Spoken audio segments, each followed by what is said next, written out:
Hello everyone, welcome to Genic. Myself Lokesh Meena, your electrical faculty.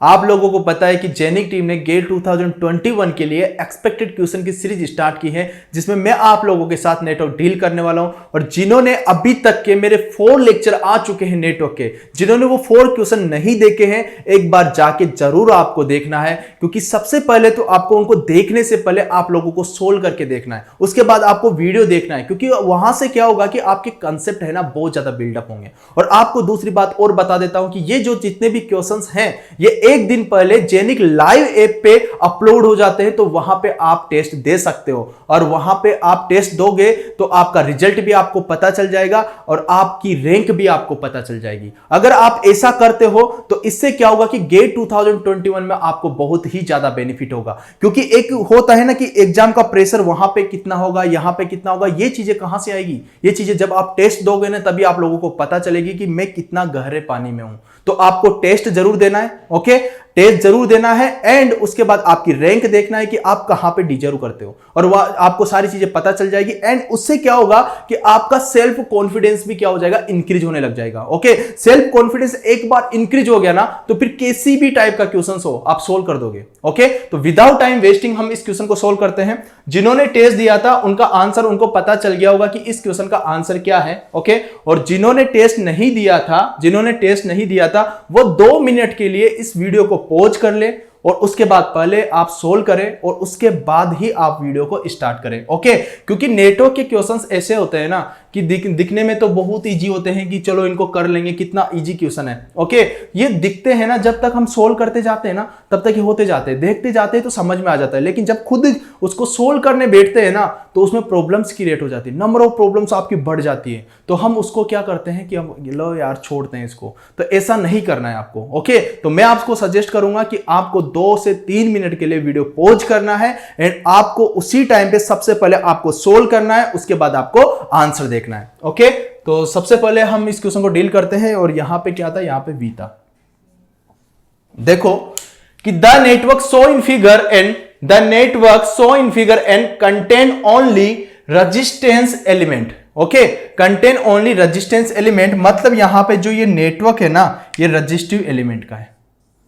Okay, resistive element का है। और यहां पे E का वैल्यू 1 वोल्टेज है एंड 0 वोल्टेज है। I का वैल्यू 0 एंपियर है एंड 2 एंपियर है। ओके, इसको थोड़ा सही कर लेते हैं, 2 एंपियर है। एंड यहां पे वोल्टेज का वैल्यू कितना है, 3 voltage and 2 voltage respectively.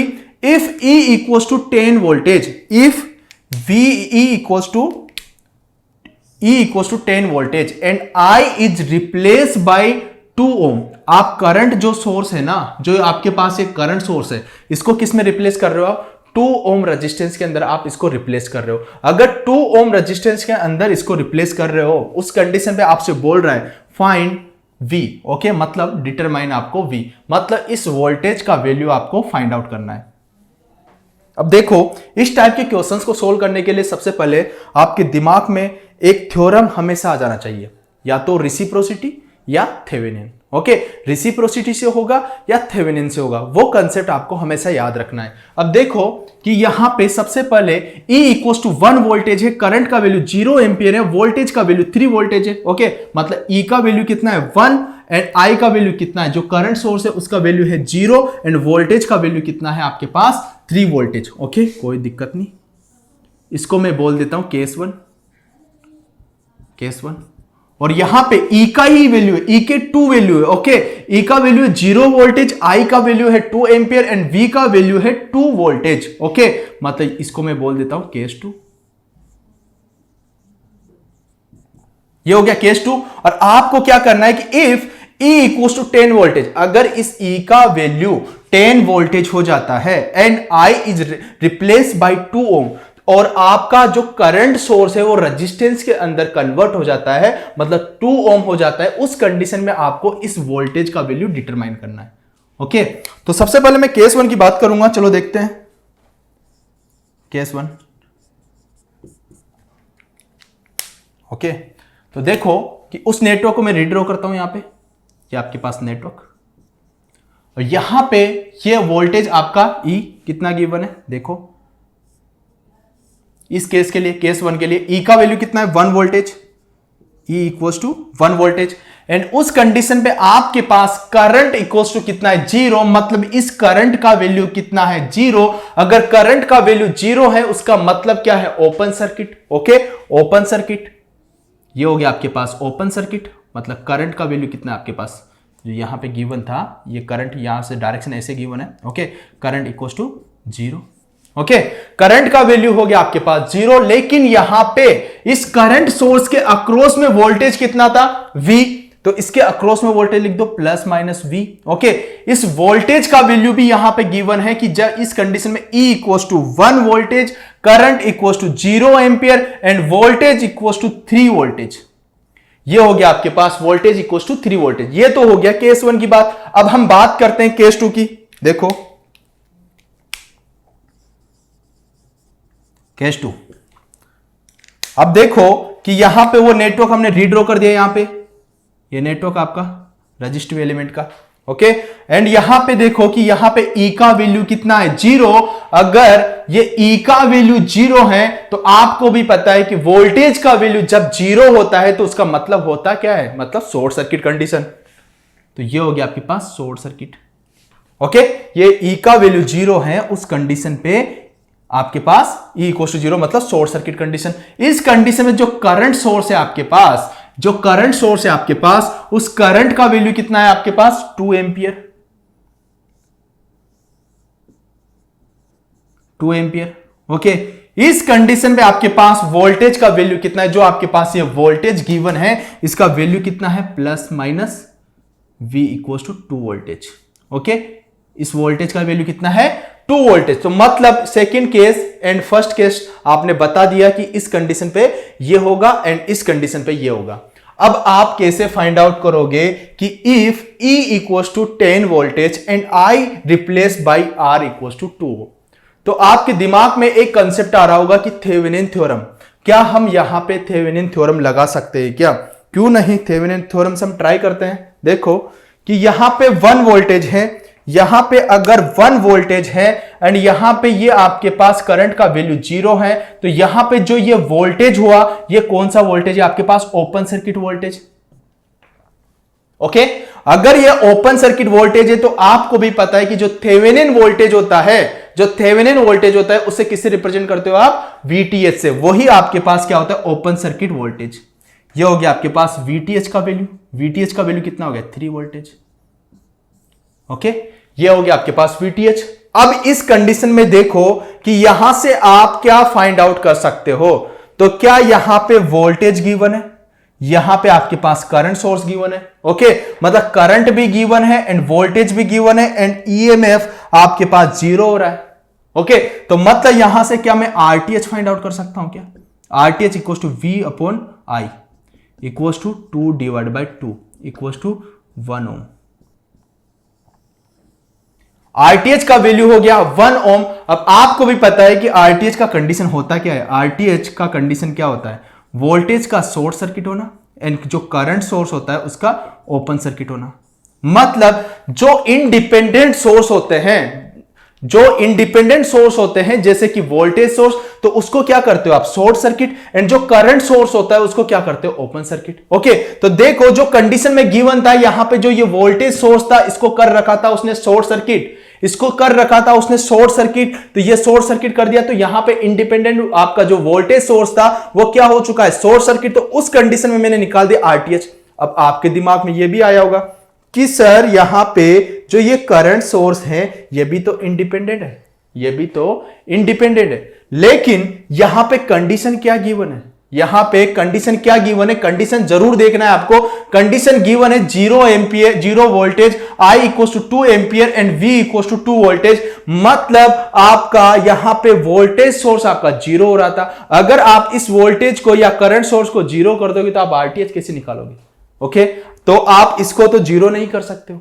Okay, क्यों? क्योंकि आपको भी पता है कि RTH निकालने के लिए इंडिपेंडेंट सोर्स का short circuit and open circuit होना जरूरी है। तो यहां पे ये कंडीशन गिवन है, तो इस कंडीशन को हम चेंज नहीं कर सकते। जो भी आंसर लाना है वो इसी कंडीशन से हमारे को लाना पड़ेगा। ओके, जो भी आंसर लाना है वो इसी कंडीशन से लाना पड़ेगा। ऐसा नहीं है कि हम कंडीशन यहां पे चेंज करने लग जाए, कंडीशन उसने पहले से ही गिवन है। ओके, अब आपको क्या बोल रहा है कि if E equals to 10 voltage, if E equals to 10 voltage and I is replaced by 2 ohm, I को किस में रिप्लेस कर रहा है? 2 ohm के अंदर। उस कंडीशन में क्या बोल रहा है कि डिटरमाइन V, आपको V का वैल्यू फाइंड आउट करना है। देख लो case third. Okay, case third में क्या करता हूं कि मैं इसी सर्किट को ऐसे रीड्रॉ कर देता हूं, इसी सर्किट को मैं ऐसे रीड्रॉ कर देता हूं।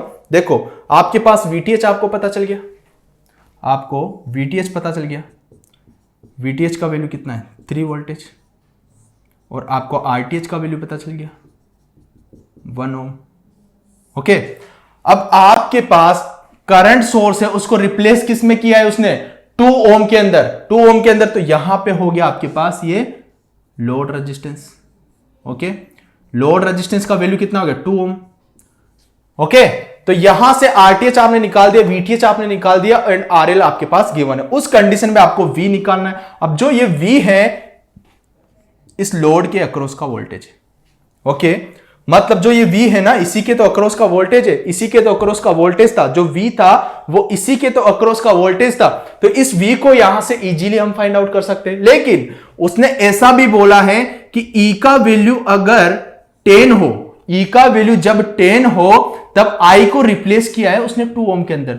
तो आपको पता है कि यहां पे क्या एक्साइटेशन जो लीनियरिटी लगती है वो लगा सकते हैं हम इजीली, लीनियरिटी लगा सकते हैं ना, क्योंकि अगर एक्साइटेशन करेंगे मतलब K इक्वल टू इसको कितना बनाना पड़ेगा? 10 वोल्टेज। इसको 10 वोल्टेज बनाऊंगा, इसको 10 वोल्टेज बनाना पड़ेगा ना हमारे को, क्योंकि यहां पे E का वैल्यू 10 वोल्टेज है। उस कंडीशन में उसने I को रिप्लेस किया है 2 ओम के अंदर।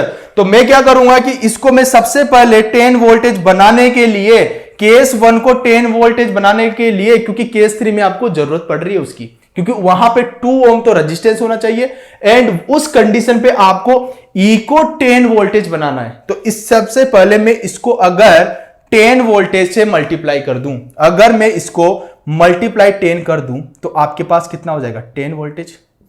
E का वैल्यू कितना हो गया? 10 वोल्टेज। ओके, और यहां पे कितना हो गया आपके पास? ये भी तो मल्टीप्लाई होगा ना, पूरा का पूरा ये भी तो मल्टीप्लाई होगा। तो आप यहां से भी 3 into 10 equal to 30 voltage.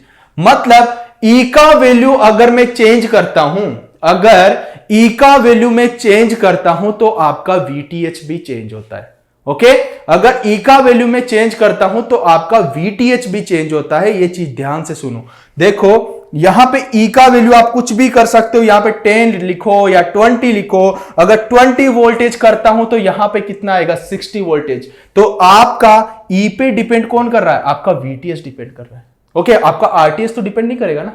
RTH में तो आपको भी पता है कि इंडिपेंडेंट सोर्स क्या होना चाहिए आपके, इंडिपेंडेंट सोर्स क्या होना चाहिए आपके, मतलब short circuit and open circuit. Okay, तो यहां पे जो आपका E है इस पे डिपेंड कौन कर रहा है? VTH। अगर मैं इसको E को 10 वोल्टेज करता हूं तो आपका VTH भी कितना हो जाएगा? देखो VTH भी कितना हो गया आपके पास? 30 वोल्टेज। मतलब इसका जो वैल्यू होगा वो 30 वोल्टेज हो जाएगा। ओके, तो आपको पता चल गया कि VTH आपका, अगर आपने E को चेंज किया, E को 10 वोल्टेज किया तो आपके पास VTH कितना हो गया? 30 वोल्टेज। क्या RTH पे कोई इफेक्ट पड़ेगा क्या? बिल्कुल नहीं। RTH पे क्यों पड़ेगा? क्योंकि आपको भी पता है कि RTH निकालने के लिए independent source, short circuit and open circuit होना जरूरी है। इंडिपेंडेंट सोर्स देखो ना, यहां पे E तो शॉर्ट सर्किट हो चुका है ना, E तो शॉर्ट सर्किट हो चुका है ना, उस कंडीशन पे आपने RTH निकाला है। तो RTH में कोई इफेक्ट नहीं पड़ेगा उस चीज का। ओके, ये चीज ध्यान में रखना कि RTH पे उसका कोई इफेक्ट नहीं पड़ेगा, आप E को कितना भी चेंज करो। ओके, E को कितना भी चेंज करोगे तो उसका इफेक्ट सिर्फ ओनली आपके VTH पे पड़ेगा। ओके, तो आपके पास VTH हो गया 30 वोल्टेज। तो यहां से आपके पास क्या इसके अक्रॉस का वोल्टेज निकाल सकते हो? आप अप्लाई KVL भी कर सकते हो। आप अगर आप KVL अप्लाई करते हो तो वहां से भी फाइंड आउट कर सकते हो, या आप वोल्टेज डिवीजन भी लगा सकते हो। तो वोल्टेज डिवीजन लगा देता हूं मैं। V equals to total voltage into resistance कितना है यहां पे 2 divide by total resistance RTH plus RL, मतलब 2 plus 1 equals to 30 into 2 divide by 3, मतलब 10 इक्वल्स टू 20 वोल्टेज। V का वैल्यू कितना होगा? V का वैल्यू कितना होगा? तो V का वैल्यू आपको पता चल गया कि V का जो वैल्यू होगा वो कितना होगा 20 वोल्टेज। ओके, तो आपका आंसर हो जाएगा 20 वोल्टेज। ये आपके पास आंसर हो गया। ओके, लेकिन हमेशा याद रखना 99.99 केसेस के अंदर जो भी आपका जो ये नेटवर्क होता है ना, ये रजिस्टिव या इंडिपेंडेंट सोर्स के साथ रजिस्टिव कंटेन होगा। ओके, तो वैसा का वैसा नेटवर्क होता है। ओके, अगर ये डिपेंडेंट सोर्स हुआ, अगर ये डिपेंडेंट सोर्स होगा तो क्या आप ए से लीनियरिटी लगा सकते हो क्या? K इक्वल टू 10 लगा के वहां पे वो सिस्टम आपका लीनियर हो भी सकता है, नहीं भी हो सकता। ठीक है, तो वो लीनियर हो भी सकता है, नहीं भी हो सकता। बस आपको ये याद रखना है, वहां पे अगर रजिस्टिव एलिमेंट नहीं गिवन है तो भी आपको मान के ही चलना है, क्योंकि अभी तक गेट में जितने भी क्वेश्चंस बने हैं वो रजिस्टिव एलिमेंट के बेस पे ही बने हैं। ओके, तो इस तरीके से आपको सोल्व करना होता है, इस तरीके से आपको डिटरमाइन करना है। तो सारी चीजें इस तरीके से आपको इजीली सोल्व कर सकते हो। बट इस टाइप के क्वेश्चंस में आपको रेसिप्रोसिटी थ्योरम का कंसेप्ट, दूसरा थेवेनिन थ्योरम का कंसेप्ट आपको अच्छे से पता होना चाहिए। ओके, तो आपको सारी चीजें समझ में आ गई होगी। Okay, thank you.